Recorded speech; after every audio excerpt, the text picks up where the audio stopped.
John Mellencamp's music is multi-platinum. It's his 24th album. Other People's Stuff is the name of it. It's already on track to hit #2 on the Billboard album chart. We got together at his apartment here in New York City to discuss his music, his art, and how he has found love again.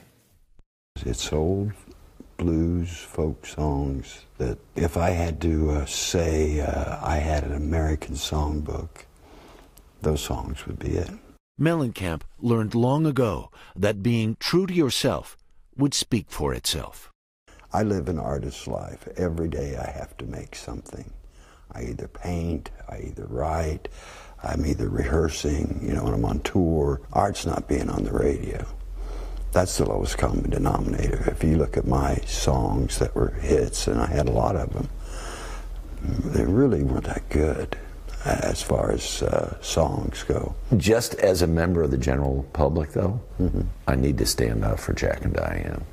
Well, I have to tell you, I can sing that song anywhere in the world and don't have to say a word. We know those words, and the words to all of his hits, but at the height of his popularity, he stepped back. Pete Seeger told me something. I took it to heart. Pete goes, John, keep it small, but keep it going. If you want to have longevity, keep it small and keep it going. Because if you're one of these guys that need to be the biggest band in the world, you're not going to be for very long. About that time, Mellencamp began to focus on painting.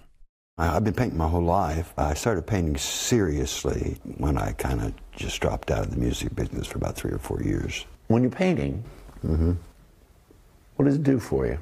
It puts you in a place where you're totally focused on something. I can paint for 8, 10, 12 hours every day. Meg lives here in New York, and so there's no place to paint where she lives, so I bought this place to paint. Meg is Meg Ryan, the Meg Ryan. How's your love life? I'm engaged to at 67, to a very funny woman. Funniest woman I ever met. Wow. Listen, it's well publicized. Your relationship has been sort of like an accordion. There's some days it's way out there like this, and some days it's in like that. How did you figure out at 67 now, let's do this thing for real? I don't know what you mean. I really don't know what you're talking about, Aaron.